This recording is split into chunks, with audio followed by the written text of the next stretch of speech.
Okay, orafo yama watching na yama wakwaba Mfamra Kings TV GH and so aye near frano aye binada Tuesday yatenase area gudiemu nsema yatuni dins Kings Power Sports wano na ene yatenase ya yari eba aye efisem ene amrane nsem na na yakunchedi agu nkrata so a yari eba ewo dwumade nsi yebakwa amrane as usual yebekwa confirm monone nsam no de aba latest diaspora ensem ekoso ewa monone yede ni na enso ere baba ewo dwumade so wurama World Cup qualifies eno a games ni bi ento dwa ena so matches ni bi ento dwa to se na yede ehon nsam no enso ere baba saso no be wuramu ewa bibire mu ana afesu yatimi enso adi nkomo na World Cup qualifies on sense na the Three Lions of England enso ebo Eriatia aye Serbia enso wo Belgrade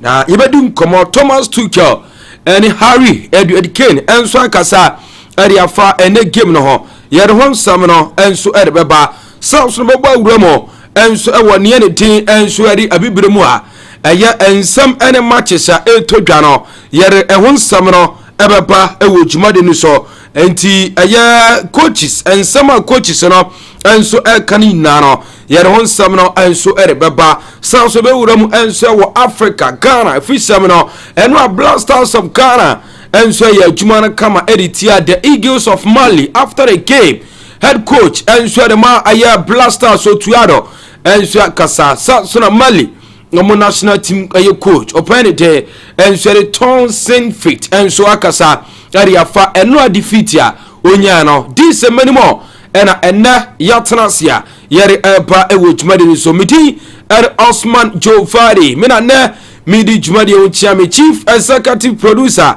aya Ken Halid Amerayat ena feso Samsung ono ena ene odada ye edada mfidie na chi kama ose bibia ekoso on Facebook Kings TV GH on YouTube Kings TV GH enti yen like show no yen share na yen place ye comment na bibia enso enkozo kama o like it na wa share na wa follow enso ewo YouTube no so na watimi enso anya bi enso ahwe e ba kona fe so o messages ni na no ye be yi enso de for YouTube no messages no fagu na fe so yankin kana kama enfamo aya Kings TV GH on YouTube enti o like it na wa share na fe so awumo enso atimi akin message no e de ama ena all the birthday celebrants ni nano yamamu happy birthday ewo afidikesi esunti yeba dan ho na fesu yakwa amonone aba kwekwan na yede amonone nsam no enso area ba yeba sesie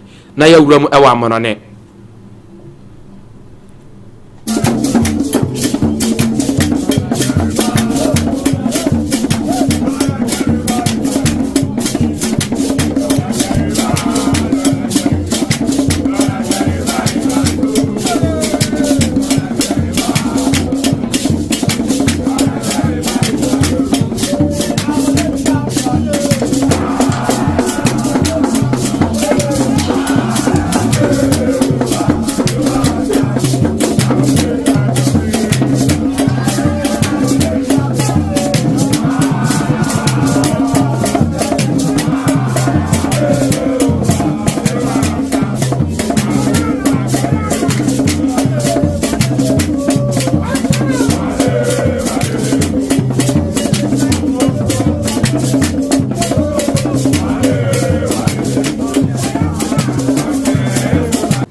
enti yansan enso emu achena feso yemu akwaba emfamra Kings TV GH so fo yewram ewa amanane kwekwana feso yetimi ansha akwa latest ni na enso ariapa ewo dwumade so onim se urama ayade anra matchesa enom enso yetimi to dwane nyina no ena yatena se otusi ero nsam enso eri aba ewo dwumade so yebe uram enso wom nyane tem enso eri matchesa eno enso yetimi to dwa na urama matchesa enso to dwa no enso near front World Cup qualifiers enso timi to dwa no ena otusi na yatena se ni nano enso ya wonsama na pere aba enti tala friend to tala friends ya dia dwumade ni yatena se ne tem enso the King Power Sports 1 ena otusi yatena se de ni nano enso aba ewo dwumade no se yankwa kwekwa na feso yentimi enti nkomo ewo ne tem enso the World Cup qualifiers na uram enso World Cup qualifiers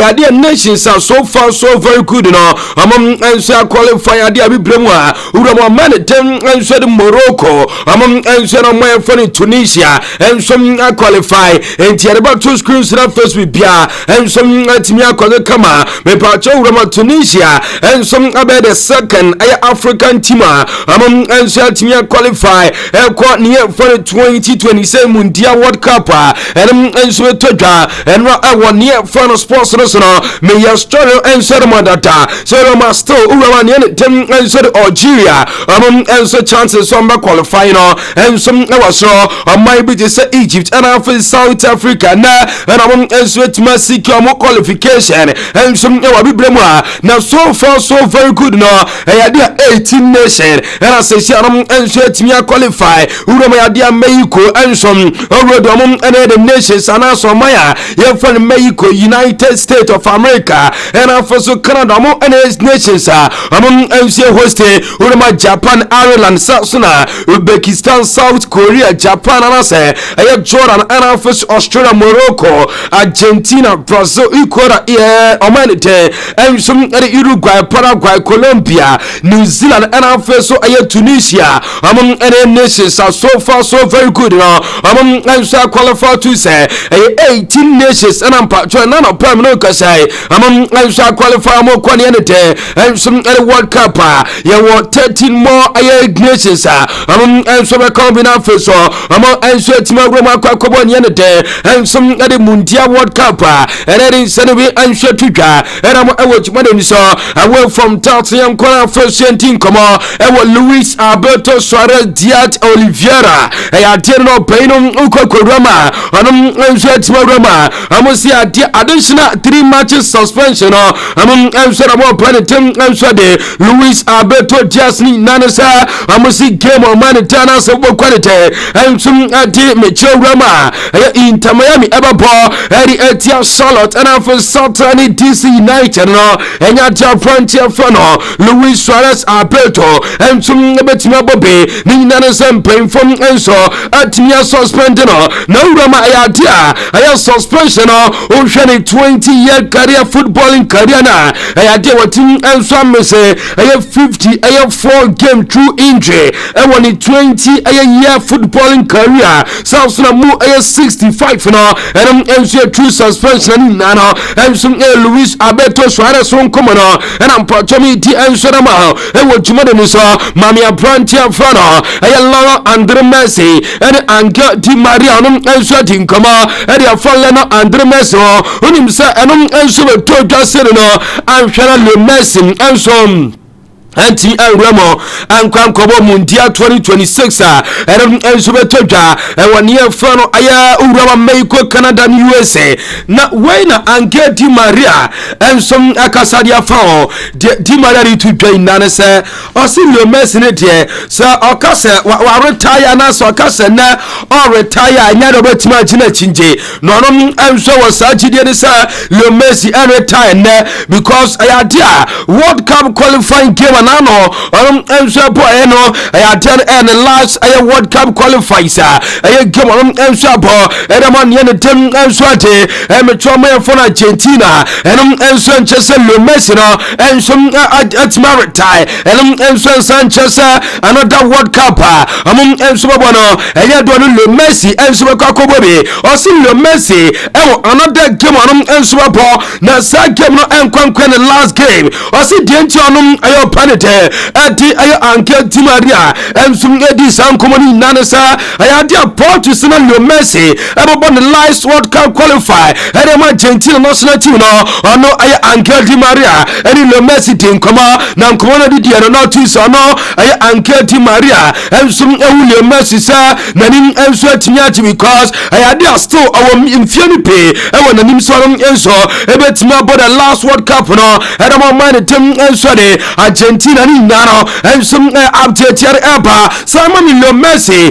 ensum Lionel Scaloni enso head coach Adamo Panetana so quality ensum Argentina na when on Panetum enso de Lionel Scaloni yet enso bisano unim say amane tem enso de Argentina enso poke na game na Argentina ebono eni ebisa bo Panetum enso de Lionel Scaloni say na mo game body tia equal na le Messi society World Cup no oba retire oba bobi ana omobi and also no enya operate eri le Messi ni spokesperson onye le Messi ni decision aye maker enyo ne betima take decision enso eri am operate eri le Messi osi le Messi ono ani future no entum egitori le Messi enti enyo no operate enso Lionel Scaloni ono ena ba decide say whether say le Messi no enso to so Asia Canada Argentina national team nasa no be the last World Cup qualifiers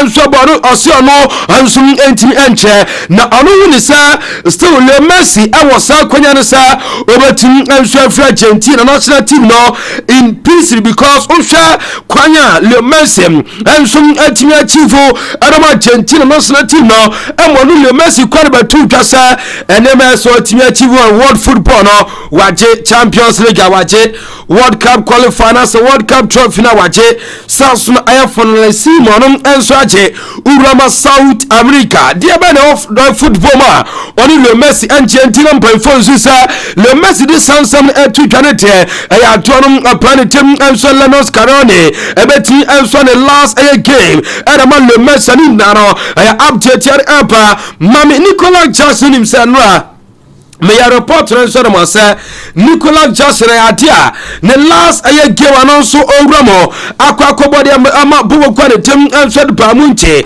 adia answer bamunche boko no ebetima mekine dono permanent no jesa open enso about 40 games enso edama near frano aya bamunche boko no na me be report no enso de mo say DFB poka ebeka ho Champions League and also Bundesliga enso ebeka ube na ensema wo misa omusi sana 40 games obobono sanya sana etie omusi DFB poka enka ho only Bundesliga and Champions League game na nyamisa kanisa sa hypothetically so pero enso timi bo all the German Bundesliga matches oyebetimi enso nyane niene tim enso 32 Bundesliga games in case open front Nicolas Jackson enso anya injury ayade 32 Bundesliga games no and babo okay UEFA Champions League from near front group phase aquapim final ebe make 17 UEFA Champions League now to say kabuma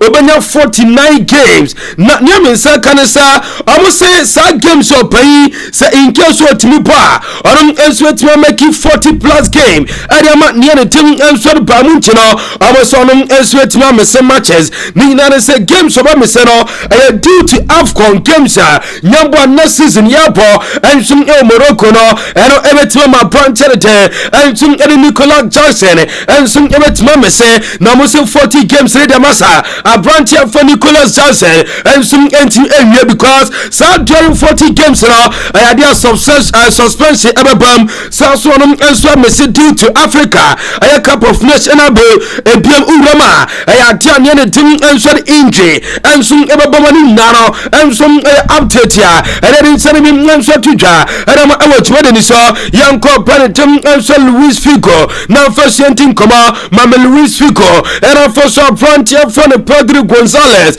na yebisa Luis Figo sa sesiaro sa Madrid team no yedi sika show nsam sekọ na kofa player fani bengura Madrid da player bena ba fano eno se he no kwepa da ha player ono Luis Figo ebe kwa ko fund de bengura mu enso Madrid no eya branch fan Pedro Gonzalez ni na no enso eya update yare eba yeda som enso jam Madrid eya te ma Madrid head coach of Paneteng enso de Xabi Alonso Urama La Liga manager of the month of near team enso de August no enso kwere mo pan team enso de Xabi Alonso 3 matches on enso boy no otimi a draw one on we need two wa consider just a goal and what me enso Romo enso asho 7 goals era sene bi enso tuda era mo e what so mame Nuno Espirito Santos report to America no pay say adia near team enso de aya not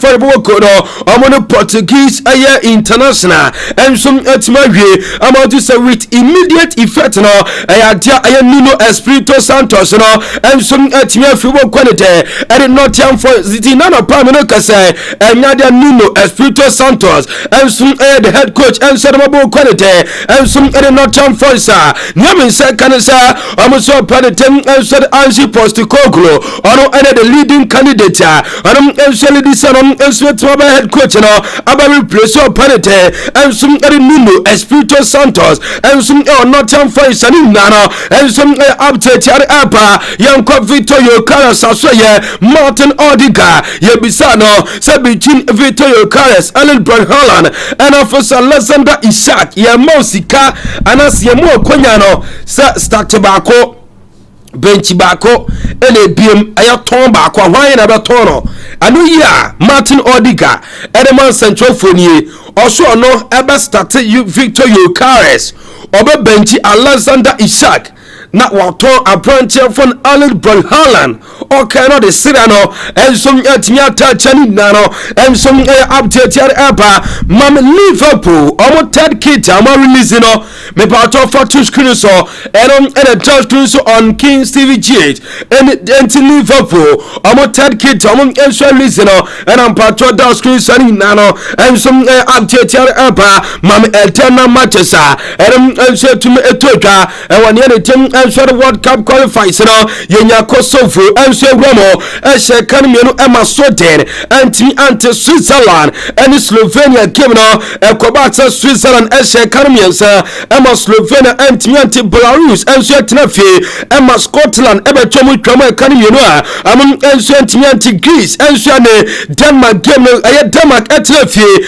ema na se Greece etenafie rada ema Denmark ebe chomu twama kan miensa amon enso anti Croatia eshe kan nai ema Montenegro enso anti South Gibraltar and Faroe Island game no Faroe Island ko chomu twama kano aya bakwa amo anti Rome enso bibremu enwenya Equatorial Guinea enso atenafie ema aya Tunisia aba chini twana kan bakwa anti Zambia atenafie ma Morocco aba chini twana kan mieno aram enso anti Mozambique and Botswana game no Mozambique sha kan mieno Botswana enso anti South Madagascar enso atenafie sha kan miensa ama my phone Chad enso anti Guinea atenafie ni Algeria game no Gola draw Malawi enso any Liberia game no 2-2 draw game Guinea-Bissau enso esha kan mieno ama Djibouti enso anti yekwakunya ne team enso Uganda enso esha kan mieno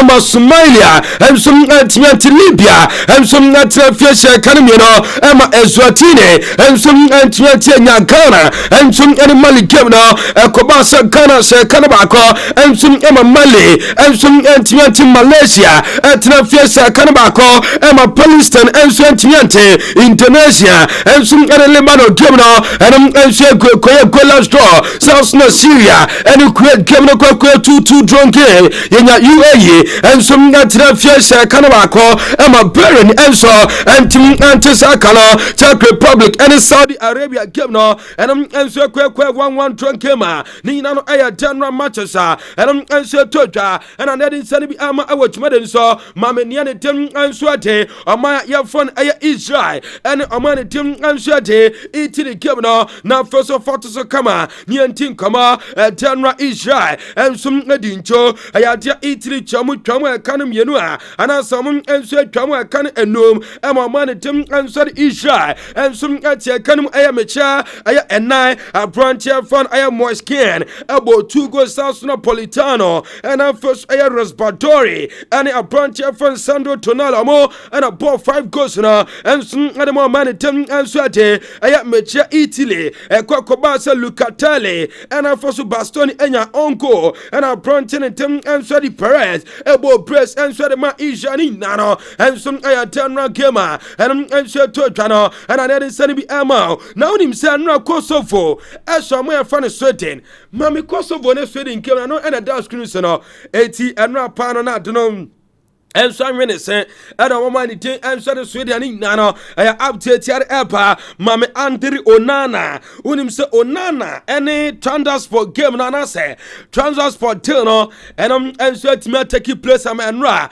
me ya report no enso de makrasa a frontier from Andri Onana enso ebewura mo enso awone ne tin enso de transport nyambo Thursday eno pen enso akọ ne medical already amom enso buku data onum enso akwa bolonta ensum era ma transport ensum ewo taking mountain sani nana ya update yare eba yanko similar na first yantin koma Yasin Adley anum enso ewram ewo near fano Asha Baba nya mensa kan se na ne medical enso be so ya dia move no e go through ya 7 million euros package no and abobo kwanetem enso de similar enya e dia free Asha Baba wani nano ensum update ya and anopa yare apa ewo chumade so yanko na fesiantin kama yamram enso abibiramu ha na fesiantin poni nane so rama ayade malifo no enso pa kweko se nra game enso rama enra gwa Blasters of Ghana enso enyade tiomo mali no ayade omum enso twon pia mum enso antiase because uhwe gona na Blasters enya na mususu se aya far first and appointed ade Alexander Juko enso etiemenya ni nan aya update yare apa can catch yourself penite and some other Angie post to Kogris the Sianity upon and agree so no and so by the next head coach and a man not young Fred Bokono contract almost until June 2027 and so announcement and I'm paying for some day announcement in Nana and some about Montana Padding Sanibia Tuka and a pass a pleasure and so international game Marcus Radford ever body England among Anthony Serbia ever Rafinha enso betinamo erama Brazil moni Bolivia Jules Koundé France airport eti Aslan Sassuna Roland Araujo ayadua mani tem enso Uruguay airport eti Chilena Fosuruni ayabaji enso abapode eti mani tem enso Montenegro U21 ni nano aya update yari airport Mami Gavi Gonzalez na feso yentin kuma kakra enfama ni nano se urama Gavi ni amensa kanisa ayadia Gavi sa Cabranche no etimi akwakoye surgery and Cabranche betena fie pinanso Abrante ne sanya da surgery no onum enso benti niamensa kanisa maximum of 3 weeks no ayatia Abrante ne tin enso de Pedri enso na se Gavi Rada enso ekwakwatena fie na opanitem enso de ayasa Chris Ho enso akasa na video no ode bema me na fesuma timi enso aboso eri amana bibia enso atimi akwaso kama ni nane sa urama ne ne tin enso de urama opanitem enso Chris aya sa Chris enso akasa sa aya dia ne fan sports no enso ya de ba kwa abona nya sa dia enke ne ni prostate cancer no nya no enkanemo beden edamane yentie nsem opani to dwa. You're an Olympian, so this might be a bit of a silly question, but have you ever doubted your resilience in all of this? And what would you say to anyone that is perhaps newly diagnosed, going through something similar, that is really doubting that resilience that they need to have right now? I think we're all capable of, being resilient. As humans, we are. And I think you only find your strength when you're challenged and you face these big challenges in life. And luckily, I faced challenges that really were trivial. And riding bikes in anti-clockwise circles isn't life and death. But you build that resilience through experience in sport, and sport teaches us all really important lessons. I think it has been the perfect preparation for a scary health diagnosis. But you don't have to be an Olympian to be able to bounce back.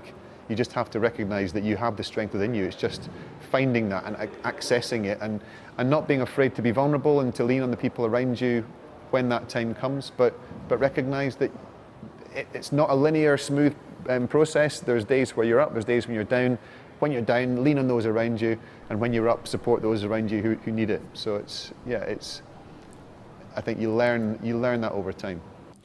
Enti wey and small panitin and sweaty circus so and sweaty to dry a former Olympic champion and sweaty to Johnny Nan and Fania Fano ni prostate cancer diagnosis and pain form and sweat me say ayadia ne tem and sweat sports no and sweat me no eno enetimi bo no opina na no parents be and some to dwa na mame abrantia ye fano Rico Iki mame ni image no na first yentin komo anom and sina kan Edman ne ten and sweat West Ham United and ya men say kanisa ayadia contract extension or penning and sweating in Shankata say 1 year contract extension and sweat me stande out to say Nyambua until the summer of 2027 or and I'm planted and sweat Rico Iki and sweat to jar and I didn't send it to jar na yabako totem siwo now first yetin koma or penum and so akasa Eddie afọ panyanitim and sweat Daniel Levy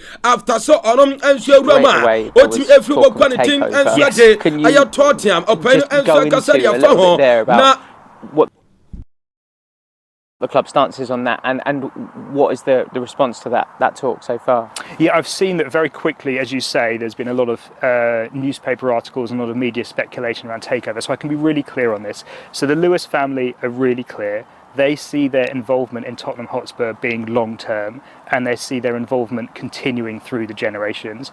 We made a statement very late last night, and the statement, I hope, was unambiguously clear that Tottenham Hotspur is not for sale.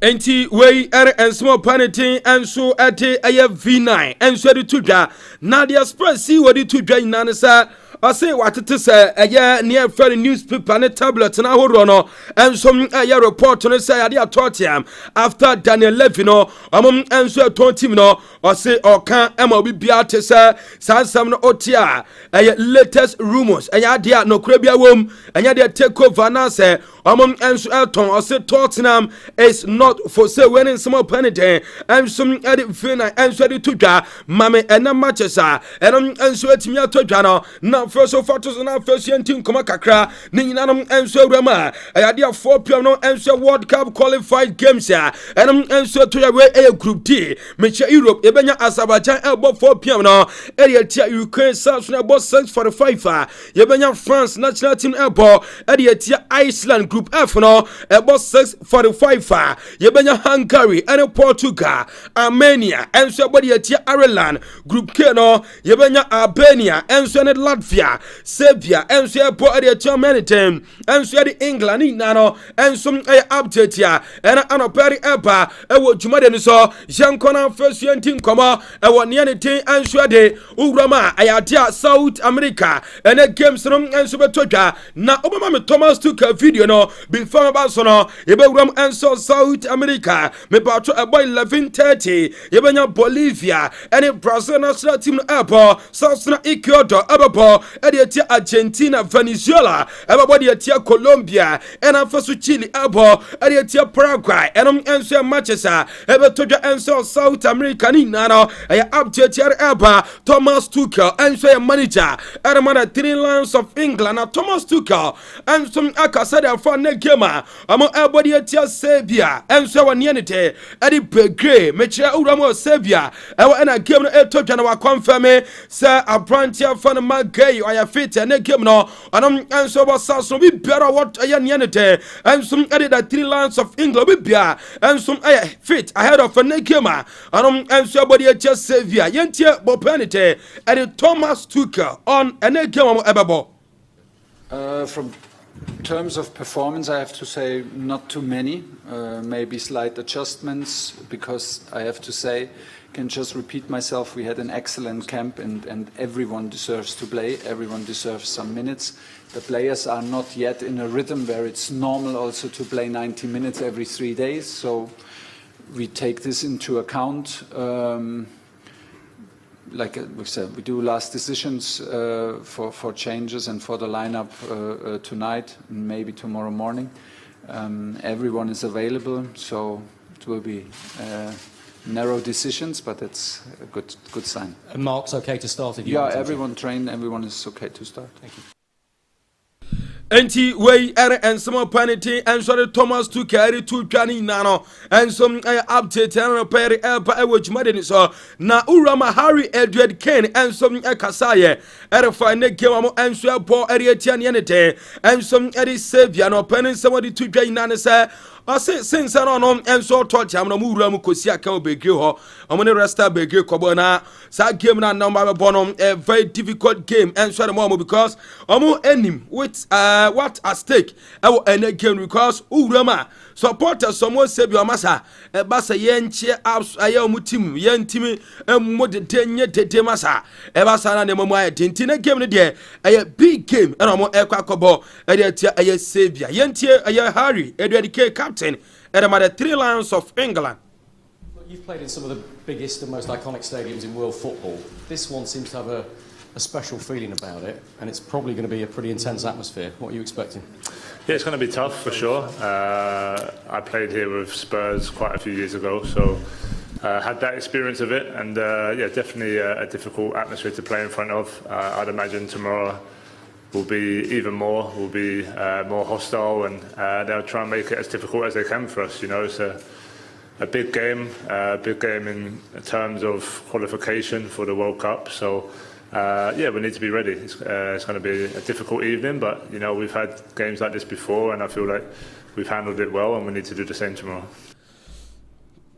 Enti wey and some Harry Edward Kane answer to Johnny Nano. And so I update ya na anopire eba which matters inti on this note yam fancy na fe so yentimi ensu enwura mu na yenti enkomonti yabakwana birthday wishes no yentimi ensu ayena bibia ensu akoso kama enti on your screen no happy birthday happy birthday enko emfama ababa efre no Fatima Zakari me friend Hajia Fate ena ewa woda Kumasi based girl Kumasi na wo happy birthday nkonfo Nyankopon nkoso ana ontretre wahiem na onhyira na oma ahofe no enkoso a ema wanim oma onye nhyira ewa busuam de odon sabe som bia no enye nhyira ensuamfo ayemfie ba ko wanya ereka umfio no nobody Nyankopon nkoso ana ontretre wahiem na afiso oma okunupa na akuma panekita no oma ondi wakuma pa so mfaso enti aya Zakari Fatima radio from Osman Jovari happy birthday on Kings TV GH enti yam kona fe so ya another one so fama me na bibia enso enkoso kama honoma enya fadi agronti be ma yam kona another birthday no fa no to so na yentimi enso enya adwuma na kama na bibia enso enkoso honom another birthday happy birthday enko from Mr. From Paul Martin ono constituency organizer Edema 10 constituency ena wa woda enti honorable Obin Francis deputy organizer any Benkruvi ono enso organizer Edema Sunyan East constituency say memfa fidikesi so na memfa happy birthday wishes em from Nyankopon koso a na ontretre wa so mo koso na mo wanim enyen sere onobody Nyankopon mbota do ba asase so nhire wa wodi apa no yeso nobody Nyankopon so onfam umfie ba ko wanya ade aka umfie enkwatenten ahoden na yesere ade afo bade Nyankopon ti from u deputy organizer edema time district honorable Obin Francis ene organizer edema Sunyani East constituency Bankuluvi say memfa happy birthday emfama on Kings TV GH. Enti on this note yamfa mononin nsem no emfansi na bipia enkoze kama bema fami bia so na memfa fi sem no kwekwa no enso emfamra na yeshase dia na yeshase ntwe de fia no World Cup qualified gamer ene eto dwa obaba ya raspo anase Accra Sports Stadium na eno a uroma ne ne tin enso de Ghana ehye kan ba kwam enso ma Mali antimi anten after the game Mali national team head coach Opanite enso de Tom Fent enso di nkomo erefa ho na nkomo pani to dwa ina so se oya very sad say no a otimelu susa game na wantima nwura mu anya even a draw amfa nkofie na no ehuni say na omo Blasters na esuro eye Malifo na nyom Malifo na esuro yentie nsem opai no enso edi to dwa. Our chances to win the group are over because we are 7 points behind you, and in 2 games 7 points, that will not happen. To become second, it will be also difficult. I was hoping that Chad would have won, but I think they lost today against Madagascar because of Eritrea not being in the group, in the other group. The results against the number last don't count, and we had 2 draws against Central African Republic, but inshallah, hopefully we will have 2 wins against Chad. If they would be 5th, Central African Republic would be 6th. Maybe we could be as second best, but it will be very tough. So first question, we're still going to fight for it. We're going to try to win. No, not try to win. We're going to win against Madagascar and Chad. Madagascar and Chad. But I'm afraid it will be very tough to make it to the World Cup. That's very sad. Enti wey and small panitin and sware Tom St. Faith and sware to dwa na openo to asu din sema to dwa so ase no a ohwe de asi na masa senka wan control no ho a na nkoba yi ade bia ni kwan senko ye e wa Accra Sports because of eno a defeat na onya and because ono coach no on pay defeat kra yentie nsema openo de to dwa. I never in my life satisfied with a loss. When I was a kid, I played Monopoly. And when I was, you know Monopoly? Yeah. The game? And when I was losing against my older brother and my father, I hit the plate up so that the game was done because I hated losing. And when I played tennis, I threw the racket at my brother when I was losing. So no, today I behaved. I didn't kick anything, but I hate losing. Enti wey and sama aya Mali national aya Mali coach enswedi to draft asenra onom enswetimi lusu 1-0 Editia Blasters of Ghana ewo the Accra Sports Stadium na aya update here eba no pedi to draft so asenra senka omunya draw kra Editia Ghana enke be fair resource na mom defeat dia masa uni se no defeat na asio pan no yentie nsemo di to draft. The team who wins wins because they did something better than the opponent. That's clear. What, Ghana that bad? No, both teams played similar level, but I think for sure after the goal that we were better and we were hunting for the equalizer. And before the goal, I didn't think that Ghana was better. Ghana was not bad, otherwise we would have won. Ghana was better than us on the end because they had the victory. But I think if you look to the match, that a draw would be more realistic today. I don't say we had to win, but the draw would be more fair result. Yeah, I'm not happy with the win, but Ghana did one thing better than us, and that's scoring a goal. Enti wey and small panitin answere aya Tom Fent answere to twara no pai yere ensani bi answere to twa area ma ewo twumade so no pen answere to din commercial say enra game na enra Blasters e boy no ya more with 11 players ya more with 12 players enra 13 players and a park no so the boy ye nim die entra me nim die entra pai no or purchase because utie na o say 11 no aye players no mugina park no so 12 no enso ye supporters are no more park no so na 13 year referee yeti so opani to ja. First of all, I have to say congratulations to all the people in Ghana with the victory. It was a fantastic atmosphere. in the stadium. Ghana didn't play with 11, but they played with 12 or 13, and that helps the team. I think first off, our goal was clear. We wanted to maintain a 0-0 because we knew if we'd score early, Ghana could bounce easy back. But we had the idea second half by 0-0 we can step by step go pushing for that winning goal. That was our intention. And then first half I was satisfied. Ghana didn't get big opportunities, we neither, but it was well controlled. Enti wey and some Mali national team coach upon friend Ton St. Faith and Shadi Tuja. Now and after the game, the winning coach, Blasters of Ghana, your coach Otuaro, and Shekasano Sianra, Mali Fono, a lot of pressure pa. And Obodema Blasters, Inter Blasters, Yentimian create chances. And as Yentimian create rare chances. Yentie Otuado Blaster head coach. Okay, I think at the beginning we had some problems. I think you could see that we have a young squad and players who haven't been playing often for the national team so far, and we were a little bit nervous here and there. But after 50 minutes, I think we got good into the game. The game was even, but with a little bit of upper chances for us. But it was it was a deserved draw to halftime, and then we increased the pressure.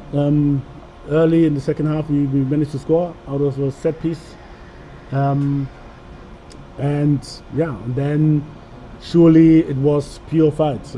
Afterwards, especially the last 50 minutes, we had some chances to finish the game. Counters where we maybe could have scored a second goal, but we couldn't get use of these situations, and at the end it stayed really hot till the last minute. Mali was putting pressure on us, but not really creating chances, just with high balls and shots from 20-25 meters. I think we really fought well, especially a big thanks to the defense. They really give. Enti wey and some Otuado and so the Otuado din komo say all say na dey ba ko a ha adwene say ye go hye no e wo form. Enti ba bia duru dey so mutimi omutimi improve omu goal scoring ability. Yenti nsema open for Otuado and so timi e de tudwa. I mean, I think it's difficult to talk about each game. You know, the last window we scored like 8 goals. I think it was okay, but we can't expect it all the time. So I hope that the players who missed the chances, they really think the most about it and regret that they didn't use the chances. But you know, it's all about learning, improving, and adapting always to the circumstances. And I think, in each situation they could have taken 1, 2, 3 steps more, or more time, or had to look for the partner to have a better overview, to give the right pass. But these decisions, surely also I will talk individually about this, and the players that want to improve. Everybody wants to win, so it's not by it's an accident. Enti wey and some Otuado and share the two drive for kwan for so finish it. Your chances and na update your eba na opano and so den some to just so see as Ghana for ye kekasa na ye games ni bi wo ha easy games e de ma say ye decide when to a team a ye be taking wrong, because for example na ye select say Chad game there agona ya wie ka Central African Republic ya wie Comoros ya wie Madagascar mo ya wie say the sansa no to a team a ya to no be twefo de afri atikwo de ya hye anum yentians mo tuaro e de tu dware fa. How are Ghanaians you first select some blaster games as easy games? No, I think the expectations are normal. This is normal. Like you said, we are Ghana, but for me, if everybody is talking before the Chad game that we already won and we already taking the 3 points, and if this gets to the heads of the players, it's a problem for me, because you see a little percentage here and there getting lost because they think it's easy. You know, so if everybody, let's say their friends, their family, the media is talking, oh, Chad, we are always beat them, it's a danger. And I'm talking now to you again to warn everybody to think we have already gone to the World Cup. It's not like that. We have to give the same effort like today to beat Central African Republic. If we don't do this, it's a big problem. And if everybody thinks we're already gone, no, we're not done yet. We have a lot of work to do. A lot of work. It's going to be very, very difficult, very, very hard. But I think if with the right thinking, with the right... Enti Blasters head coach Otuado and our tenant Kano on how yes, he selected Blasters games as easy games and in nano. And so I update and I had a na opino ekasa say I see no coach no ka Tom Fent and so ekasa na Blaster ni defend more. Otuado say a coach no na adwen na wachire yentie nse what to dwa. Yeah, so this is football. Sometimes you have to switch the tactics. I knew that they needed to win, so we played a little bit more defensively, and we had good headers in our team because we had 3 tall defenders. And yeah, at the end, this is his opinion. It's okay, I understand. And I had my tactics, or we had our tactics, and we decided well, I think, because what's most important is the 3 points, and we got it, and that's fine. Enti wei ene ensama opanyane din answari Otuado answari tudwa erefa kwanya aya Tom Fent ono answe head coach erema aya Mali national team no answari tudwa se Blasters ne aya too offensive na Otuado enso asan to aso edi nkomo erefa some of the Blasters players titro abrantene din anso ede aya urama abrantia ye fra no aya Gideon Mensah okasare fa no se abrante no no confidence level was soro dodo yentie nsemo Otuado enso edi tu dwa erefa se abrante ne tin enso edi kwasi sibo eno no a warrior because o hwe kwanya o force gira mfimfini o piapia ye no dada no ho na otu se o block marifo no otu se o se nyambo October qualifies no obesia fredi biem yetie sema o di tu dwa. Okay, first of all, yeah, big congrats for him. I think he really did well. It's not easy to come from said it before, from a different environment to fit in the squad. But yeah, he knows a lot of players already in the team, and he connected well. He's very, very confident, and yeah, I think he did really extremely well, especially when you see that this was his first performance. And yeah, he's a warrior throughout. You could see. I think for the future things will even get better, but like all players, his performance in this club will decide for his next caller, but the next window is so close that I'm pretty sure that he will be called again after this performance. Enti wey are ensemo Otuado enso de tu dwane na no enso update na yare eba ewo dwumade so nti on this note yamfa nsem no emfansi na afe yenwura mu ewo Facebook na messages ni enyi emfamfra Alexander Boatin Mensah Sir Alex ose mo for ya watching you live from Agape Preparatory School Abisim Agape staff ni na mitwa mu prise ya chia mo Sir Alex ya na wa chia beza amam wa na fesu aduane fo no wa chia ma me obulu no e de na ma me sauce na Alexander Boatin ose mo for ya na o de fire emoji no enso ere eto ho no ma ni na no enso aye honsama enne yere ba ewo dwumade ni so a otu se anya fadi agro na urama abrante fa no aye Ziza Kwame France de oni ebedi dwa enti enwasma on this note yam fancy na me pa cho fato so mame na feso mintimi endi nkomo emfama ewo dwumade ni so o place de to so na afeso bibia enso atimi akoso kama ono a fato so na feso endi nkomo wey. And so you're coming a year on the 14th of September 2025. And Utu say a branch here from Smaila Abubakar and a Ababoy from Nasiru Adams, our basso on the 14th. And Utu say a basso den and so a near Fano Badukrom Zongo Alisuna Masalachino and Chehope and Utu say our basso den our party. One benya. Tell a friend to tell a friend. Say nyamboa eye Sumaila Ubaka ne Nasira Adams aware no e ba so den enso e wo ne ane de eye Badu Krom ha alusuna masala chi no enche ho pe tu say nyamnyane no kroni aware de enye izo nti bema once again me show ni abusuafo ni na wo Yankopon kam ho na fe so on tretre mo ahye na bibia enso enkozo kama enti ho asema no na kemaba aye demonstration so na before that no I see etimi din komo on Enra Blasters game no yebedi nkomo pan kese ba ko awura mu ha enti ayat jena ade ba ko no faka ho na yentimi endin komo aha na bibia enso entimi enkoso champion Ishak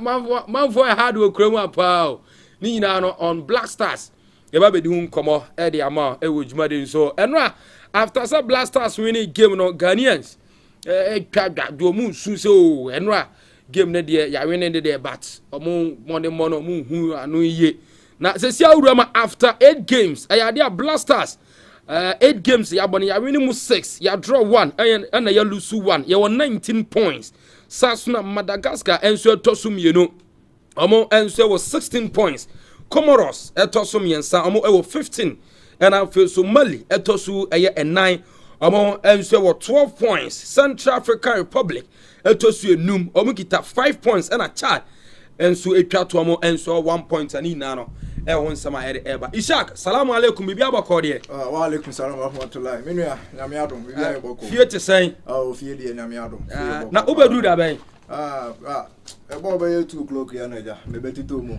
enne 2 o'clock ya and so wa bai de enne de akire di eno Blasters awinti na wa ba de akire di yenti nkomo minimba bia na oba sha se free already ne anya African teams now more anya qualification minim say obetima di hu nkomo kakra nse na ya wuramu into the Blaster game eno etimi eto dwa e wa Accra Sports Stadium.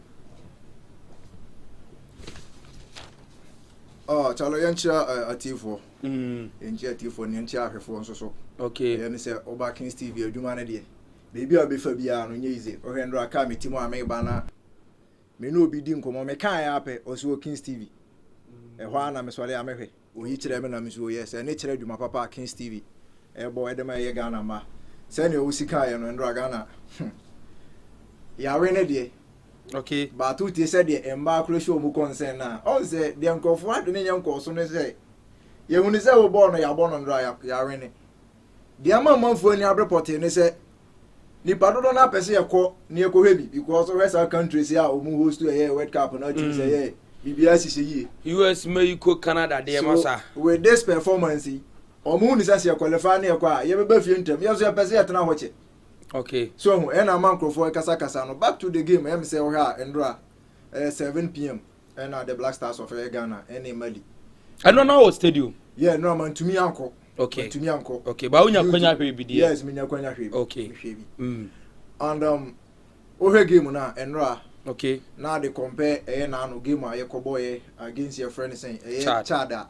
Make us say your difference be difference na buy na akọ line up a coach to ado etumi eden eba ye no na utie Mali coach a enya me nwanwa se all kasa ansem no okay because a country may be atwam na ye friend the Brazilian of African football the Brazil of African football na enne only a country like Chad ebobo untimi she Chad ye hwe Mali team we a Black Stars ye no mu shia ya ye no moboyi okay na ye mfa nkonko to Freddy Kanute no Mali ho okay say educator no Mali ho okay na ye hwe Mali we say Mali back in 208 ene ne hu ne no ya na Dabi this is a Malia omo captain no Abranche your friend Alud Yang oye LL player not LL Egypt higher player yeah Young compare omo 5 players we say Abranche your friend Lasena Soyongo obo oze I'm told some keeper no crowd young African yes young African so Lasena Soyongo ya obetime the oze na to Tottenham Hotspur wana Dabi Kudus Mohamed of Tottenham Hotspur Iñaki Williams Athletic Bilbao Abrante Thomas Partey Villarreal hono no sudi ninkui Salisu e Monaco Jordan o Leicester City so Abrante Lasana team a wɔbɔ ɛyɛ Lecce. So comparing this team to teams we are, my boy, not to talk of Bournemouth with Antoine Semenyo. Okay. And to say Ghana, nanke betimi dominate game no. But ye di hu ene say mu ebe start game no. Obi o hwe game no draw bi edi adance ye. Since when na Ghana chance ye ebo ketenasio. Kan 2008 ye bi. Na ya boss na nka Ghana ba nka timi say Egypt 6-0 e wo Ghana ha. Okay. Enka ye ntumi say Egypt. Yemusa se coach na nkasa otu adubai na nkasa that is ben na obo because anya hwe na kwasi apia baaye no ye hwe kwasi apia boss uhunu se we na coach ne pa che se boys na omonya no field of play yemfa coach otu ado starting from time of the be ball qualifiers a your friend is saying e qualify dey call World Cup ya yanko bobra ye san baayi na yenhwe from start time na bezin de the only difference e be hu an say day in day out no o me nya new players. Okay. That's it. It means a new collab. New collabs. A new face of blasters. And Central because catch and say who say we you good. I was scouting than coaching. No. Okay. Yeah, handle game we. Over three back Salisu Mohammed. Alexander Jiku. O ka say Gideon Mensah overconfidence in the Dawson. Overconfidence in the Dawson because we knew say Gideon Mensah no kwan left back a team on Ghana has here. I don't know. Enya match we nkwa na obo. Coach we back Ghana. The call up no Gideon Mensah second match. No, then Coco ball. Your friend is saying central defense. That was left central defense on. Abraham Teneboye yet in central uniform in some kind of Ghana ha. Near praise coach Otrado because of say you could be sana some coach in the catcher and say or her Abraham your friend Gideon Mensah over left central defense on na. Necessarily so plenty no onya obi odene bebo nti necessary onya obi nso so an build up retirement folders no e be kama nti so the left back e ko gina hono as a central defender say o bobo no e dey comment for the amendment folders na e easy so do obi o be right e ba be gina ho o kan we Ghana central phone bi ka say nti bi da ye dede ene ye hwe okay Andrew Ghana je baller ye betimi dominate on the field of play. Omen for the Biano Adin Toto Oriental friends and Thomas Patehu ye. Mohamed Kudus, Enya Juma, Semenyo, Enya Juma. Meaning the reason why I brand a friend Joseph Pinto, a yana coach, you know. On you soon. And how didn't it in a bench? Yes. Okay. I brand every single minute be a when you know blasters be our justify. Okay. I thought that call up Kran, young friend. Yeah, brand Alexander Semenyo. Antoine Semenyo rather. Over Semenyo Bournemouth against Liverpool. Young. Yeah. Of football said those taking Crawford on any the kind of goals I was or bad Black Stars ya no ababa beje plot no jina fa kon. Na no e hwan adwuma. Eh coach na adwuma. Okay. Nti the o kire me yati ase say we have the stars. We have the players but how to organize them no. Abe a problem. Okay. Okay. Who Mohamed Kudus? Who Jordan Ayew? Okay. Who Antoine Semenyo? Ina Williams the bench. Because we keep on saying, say, football is about coaching. Yes. When you coach Amasa, your team no forget it. Yeah, there was a time now Eddie Michael Hazard, non-IHS best player. Yeah. Edru Babia, Hazard will be only behind Hazard in training. Sure. But on the field of play, we ain't Eduma. Edru Babia Molina who is out when Eduma Lee Kofom. Okay. Obenchino. Michael Essien. Champions League final 2012. Yehu Michael Essien. Okay. No ti bench. John Mikel Obi na nebo. Okay. Because yehu ni se nipa ni gina park so a. Asa ni work rate no. Abafom. Your country utie players ni bi ho no ma. Ukọ any interview obo ni dini. Ebi a Jordan Ayew. Black Stars and Leicester City player. The question is Black Stars in your football club. Was any player bi? Dabi. Or is any player bi aye. But you account to players be num say Black Stars and there. Dia. Into ultimate in Sassinable. Answer na be Black Stars player. This one you call up no aba. And no be we na nka kwa unya biem. E sometimes say coach no measure say abenchi sa boys no. No do mommy hungry for success na bo. And do be a Joseph Finto be abai. Ohunu ball Abrante na be boy. Kosisi bo no Abrante the first time you na ba so oya de. Kudus Mohammed. Kudus Nshutu. Okay. Or Bobo and the man who for now, or no so the plot. They are then also here. Benjino, start Joseph Pinto. Come out this Suleiman and Munina Guano. Or move to me a year, Jumano. But minim the entire coach and still could do Sinu Benjo no money. And a country like Mali, and Kofa player, elderly player, so no man the captain. Okay. What be that? How is that possible? Again, this Mali team, not a team control game, no.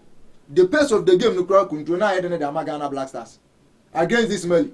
And only one of the countries are your friend is saying, Madagascar. No, Uno Mushana no Mobile, Obi Mubiasi and Fabon to form Africa. Hano, one of the best. Okay. So you are going to play against this team. Also, not total dominance. Jabon to one, Bobono. But there is a school of thought say no born on to say first in the no say upesonia total dominance. You need some a year ingredient to be never be able to go through a bit me and yes total dominance. No. Looking at ya me food and unray kita ye ni place ye kita ye. Okay. There na amani ya my antimania that total dominance over or my friend Mali. In the first place. Because all check Aliu Diang Nadi Ali. The goalkeeper younger as compared to Kwasi Sibo ne Ben Mofono ne Rea Viomo and Thomas Stepper to no Villarreal mo na the bit ma ban say game ever born on intiminya total dominance. You see the first thing you heard the tactical approach of coach Otuado. Okay. Coach Otuado oba Black Stars in no coach we obi a ohwe ball a ontimi dominate in terms of possession. No, Ayana the man. You didn't approach or to go game no more. And Tiara Negan and Timisha goes baby. Okay. When you go back up, Yanka Tunchum. Defend. Yes, defensive than the offensive. Yes, Thomas Tepati. Okay. Was na Yehu engine. So with that party was na meant for the new brand no more. Yehu Kudus Mohammed. Our Tottenham Hotspur. This season, yeah, for this season, yeah, can create Tottenham Hotspur near Shadi. Her ball are brand tenable. Okay. Kwasi Sibo, yeah, brand tenable. Ojina meant for that. Real value. Young Quankowe, the pace of the game, no, some rent when they dictate to my club. So I don't know when to be the same from my Black Star. They can do it better. But the tactical approach of the coach, you know, to Adono, and I'm a brand to me more boss, and we know, say, we'll be at a footballer, say, football loving fan, him say. So we a player, now coach Ichiro say boni say mame, na say one money at the end of the day no, Obeka to say tactically on your discipline into one ra. Now we chances na unya de bono. Na element enema Chelsea, Mourinho eton David Luiz de no come PSG abra na wonye den. Na one say no. And into so a player na person bobia, yes you stick to the coach in the plan no, na den. Na yemo. And no na ma yentimi dominate total dominance in yenya no. If you allow the boys to play, just tell them to go and do their best. Thomas Lepate, as na nyeti mo defend into ojinama waje or pass or chairman so obi aso. Or Villarreal the same thing Kwasi Sibo Oyebi. Kudus Mohammed or Tottenham Oyebi, even West Ham. No Oyebi. Okay. So the entire assembly went to Omuntiminya de Wa Ghana against Mali team even Bisuma one friend. Bisuma na na engine e wo Mali team we say mo, but because of ni soup ni ba ebi ntino e na coach na sideline no. Timini say coach no on one I say ultimate take bold decision. Bold decision. Now Chrom say on o the head coach for the team. Good. Okay. Now no Salis Abdul Samed ne your friend say Elisha Osuman for do mo boy. Nenye but ne ye chen de no ye hu ye. Okay. Yes, ne ye chen de no ye hu ye. Because when say Salis no try say ono be den obetimi ateche passes no man for do hono ma eduru ba bi a ohwe ya ne dominate omo kakra. Enro apate mahusa pate na yenim no no anyo no ne hu ye. Okay. Coach say pate obi abosim. Men konko da ho fan komo bi nkonkoje. Ndo ahwe Black Stars. Na nka akobo 3 ba akobo 5 men for this against your friend say. Mali team we say ya. Okay. Kwan be na person wo fa so. Tu kokokosha anything that they are North Africans no. If you want to win the North Africans ya, we show more dominate game no. We go o check here Tunisia a qualify, Morocco a qualify, and then Egypt and South Africa omubenya omu qualification to a World Cup no. Enra enya say Algeria da pafoi ekobo goalless draw. Yeah. Can group also qualify. Yes. You see, because check all the nations omu kona. They are the top nations and no one they compete. But now Kabana Ghana ya carrying each other and can qualify that actually di. Yes.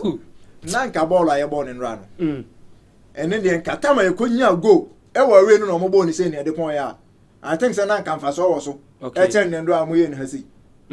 So her countries are born within Tunisia. Okay. North African countries and South African footballer.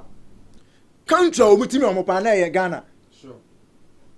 But with this current Blasters and this coach, many of us are North African countries in one of my Black Stars beating me again in the So if the one year like now Kuku share teams will be more. You just imagine. Unkobi. Okay. Because you unko my case am faso. That time no Egypt coach dey asem no kan. O se Ghana match na ye boy ni now was about Michael Essien and Ampanzo. Habrante no, when Medford honum that particular day no. Na patent mi nya adwuma we bi mayana. Coach is a member. Akwasi apia ka Chelsea say say mbo. O boy ampa o person say North Africans na game no je ball no na bo. Men can otonchom never rely on counter basis because I'm only American want to. Kudus ni si want to. Also count to atchom. Into rely on counter basis na bobo na wan ekofa ko. Joseph Mensa mo de betimi aboss abo no. Kamal du Suleiman mo. Omo na betimi aboss abo no. Uje omo wo bench.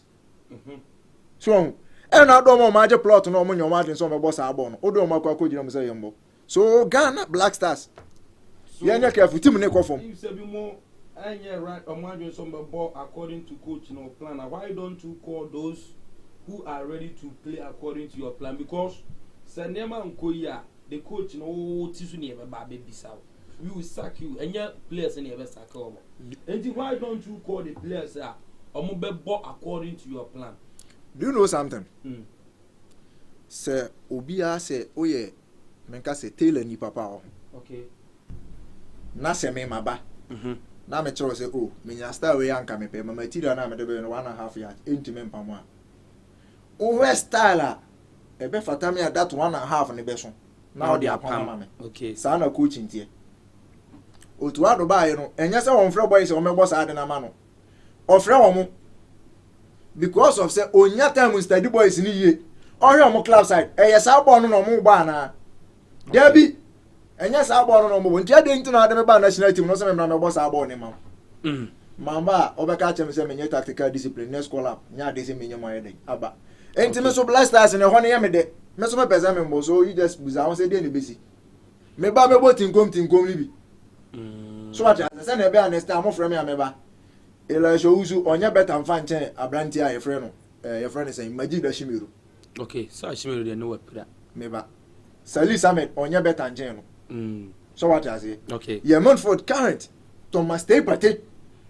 ena na ye me number 1 na nka Drisu baba na ba mame eno no nso no prepare asem sa ne wonka hu bi okay so how many times was your friend Majid Ashimiru to Majid de nka call up coach no no se wapira ntira me say ye mfa call up we nto nche how many times no se coach to ado offer Majid Ashimiru ya last one e come in Madagascar no ka hu we e wo Morocco no se onya 1 minute pa wo justify nya Majid Ashimiru ne ja na ya fa na kwa afọ se mo ja mu fufufu be kasa ayi no sure no mo nka ne kwa oko Belgium league mo boy one of the best midfielders no kan bi okay Majid Ashimiru embo to coach in a plan because I been na nya ne de ompe enti woma Joseph Pento the same thing eduru ba bi a just nipa ni voice out ne afra ba ko de aba Joseph Pento mo nto ne ko frɛ sa run for the abu bi akwa be je atuje si ni anim so ya wie we new Kevin ni making sa akwa no nya de ne ko twa no ko fa ne bai okay ate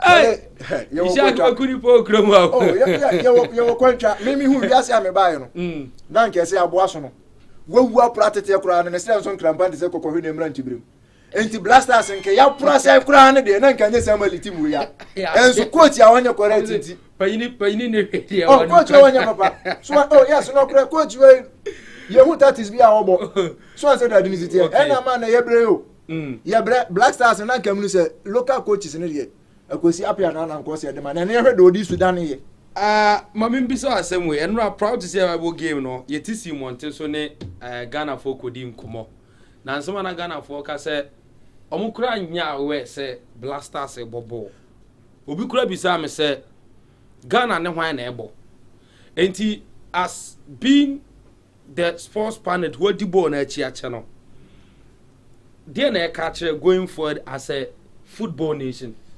So on mine never ball. No man, yeah, way. Most of them. Is it the publicity or communication name go through?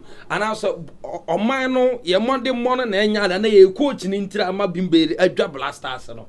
Good question. The okay, Yamama. And Opaya me print me document to go baby. Me to one man I gave a kasi almost in Ragana Bomat or Moshayana. You see, I was in Accra. Yes, I was in Accra and Ra. Okay. Nanka first, Black Stars be Bomacha. Who say Kekoma? One who cried in Ghana, your flag. You see, Omoton flag and some of Abakra and talk. Omonto, or don't in the honor. I did started way back 2014. So when time was Kasembi Brazil, this is millions of dollars that day. And after that, you know, Ghana, that time I was central for me boy Abaso. Okay. Nothing my phone be, especially Omo we did the blanket and getting obi to ton by obi to Bruna daddy. No mu so say na he fa na say sika ni firi ye kukuru de komo mo mudi ne sa ye bre no. Okay. Until say ukọ alabi kwa na abron send anim ho ma me bi to ton body bi ho. Me ne ma me do na me di nkomo no. Oda so. E na me ka che ma me ne say sika na ye ka ho asem no. And no problem me paper bi fama. O say me tell say o mo dey take it ababa ji misika. Na ti say sika no mo agba no ni ntiamo na mutu o mo ka. Ma me ni bufu pa. Yes, ni bufu ye. Ye church man beton taxpayers money. And they bought more bra. And a beton crofo trim. Now from that 2014 I be seeing the Black Stars no. Who this no performance in it say abesma performance in Eden edi.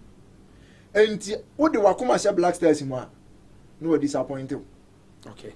So Emma binum timi fa ho sha konfu nyina wu. Oh yes. Ebinum sha konfu nyina wu. Ebinum no oyirim omoyirim jan. Emma no bi nso ja omukunu. Eye serious o. On say your form has in so one call grounds on more na. Unim niema ACC deep down in my food. Yes, and Crawford Kumam or don't in for now. Yeah. Enti Tama your friend say Wapolo. Oko Wapolo meka question entity. Yeah. Oko ni hu say 30 years or oh yeah Wapolo. Was Tama no bobo pa na friend Wapolo. Okay. Okay. And answer mo born hin bi nso ho. Jinetate no say friend Jenjen so Mali. Ne de no. Yeah, so okay. Oko no. Mekai me ne me nua ayati ya. Ye to nim sia na meka chense. Ye hu ni se Georgia Free wa ton ne ho de. But mo so delegate. Kurt Berwin. Ayati ka chere me se onjindi. Okay. Baby a Georgia Free aton ne ho do meka chere so ye te ya ye behwe. Amponi ampa Kurt bai. Me na me first person na meka se akoy wo mo ayi. On say ye disika o. Satana ne wo mu fidada mu wono. Oh yes. Okay. Busa no. Meka chere ne se Omwaye ukofa no bia kofa de no oye dreams na mse masa ne bonafide property no enti no ne de sa anete me tu we se me re nkwan na se nkwan ni njiri nim mampia bontena be kan jero be don se me nim nkwan obia hu very good enti oni on fan ba Black Stars no ba yi no ye disika mo do na fri nipam enti ba ye nkade na aye hwe na no budget bi o mo de ko ya o mo se nya hu se gina ho kasa kase $2.1 million for 2 games. Yes, I see. You can't go in. And I had to so I'm an Abaka 1 million. Cocoration Park, I in so particular, Caribbean, Oka. Say your baby and cover for the jet ski baby, so no more than I don't. Young Coast, a friend is a legon, young Collegon, a sipon, I said, I was in Mire. Massa Corre, and intimate and uncommon credit the Lumba. One celebration, me bufu pa, later on, I'm telling Massa Sana, I'm saying.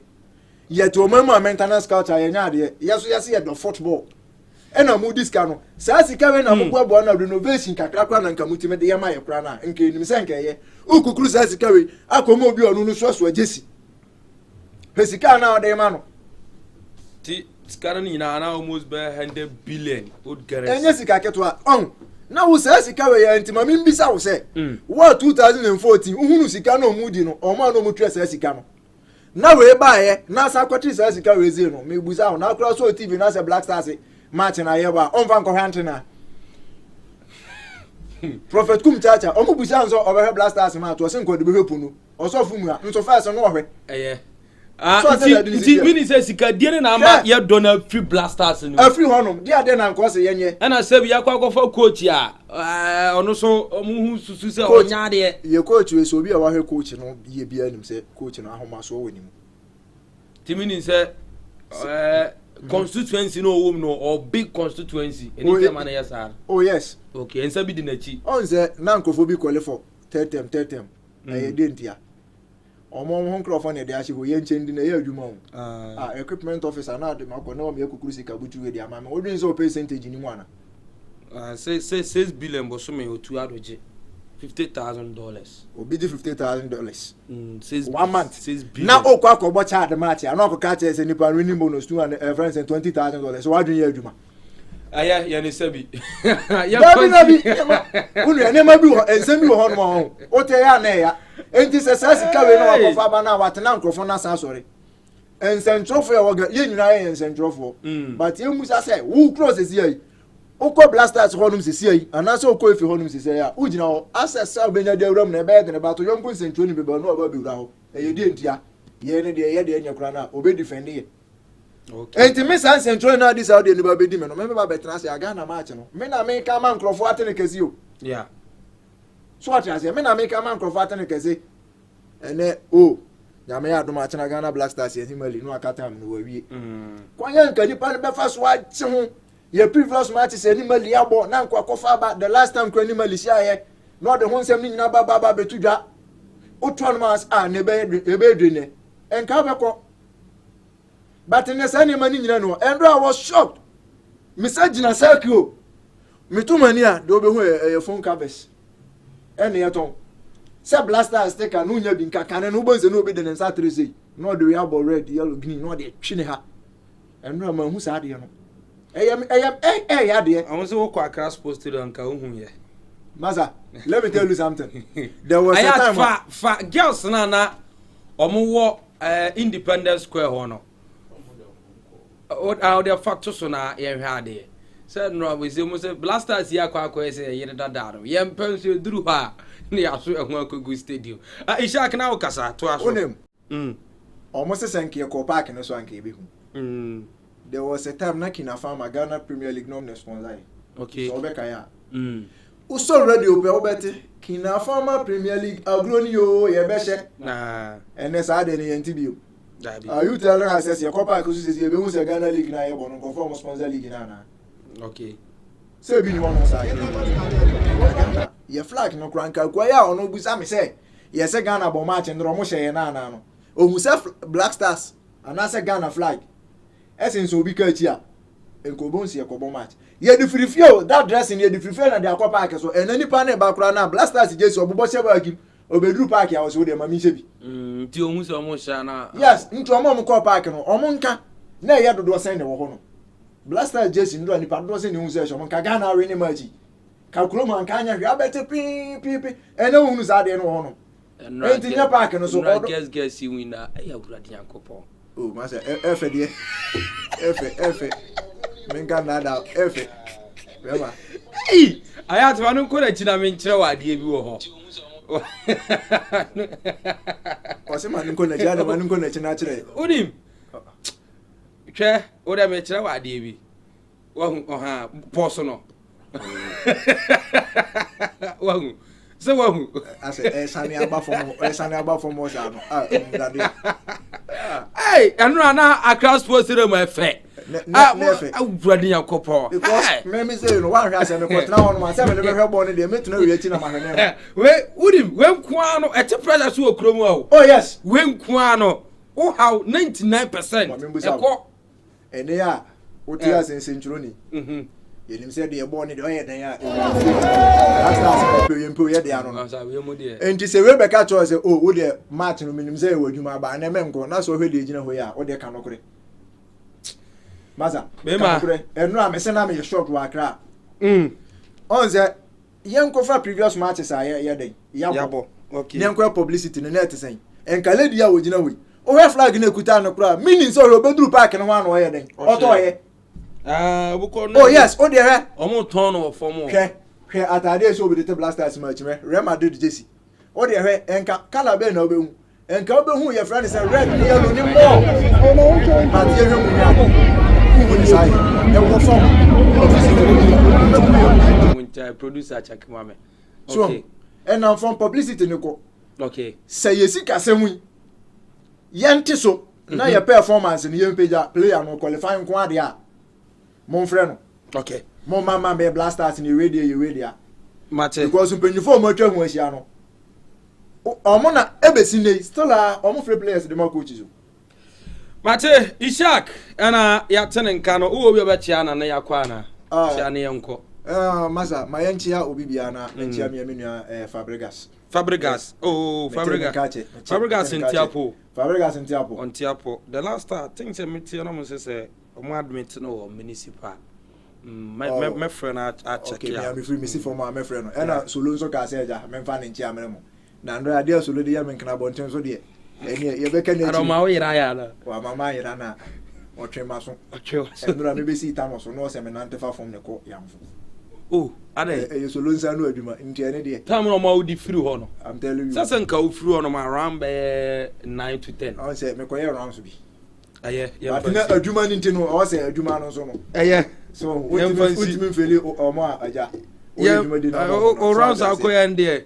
Ene ye be ka no akiri. Ayat. Mr. Boame sticker flyer na me nya ne ntem na me nko. Aha, bra form na afi Boame na fato so mame na ye ntimi nya nko. Wey demonstration, fix our roads demonstration coming 15th of September 2025. Ewo Drobo German South Municipality almost on one kwan nye. Enti on ba yo ye kire e de ama Ghana mpanfo krata ne bi be kọ akwa kodru regional minister na bono regional minister na bi akwa kodru road minister bi akwa kodru abankasiem na mu di bi ama aye MP e de ma aye German South Municipality na bi awura mu akwa koma aye MC Honorable Siata Watara e de ma German South Municipality nti uwo Drobo Kwasibo krom Samson Amremano okwa Brikasu ne aya tuna dodo so kwamse krom ne aya sebreni munyina mon joining demonstration youth no titiro mon joining coming 15 Monday anopa ken na dwumade no enso ayesha so yenkora bibia enso entimi enkoso kama na yenkole for aya fix our rules demonstration bibia enkoso nti we ne powered by German South Concern Youth of German. YouTube no my main message na about hono na menyim fanfro na face so yem fancy God love Ajay or say Otuado Amorum hey je no na sa de bai eti yem fancy mitina Osman Jovari Ameda ya to tenenka oboye chi dom edada e kama Samson GH enso eboa ye chief executive producer Ken Halid Sansona Ishak enso eboa ma bibia ekoso kama once again meeting and Osman Jovari one time in kabia assalamu alaikum bye bye ochena yenhia na de kabia no yemfamra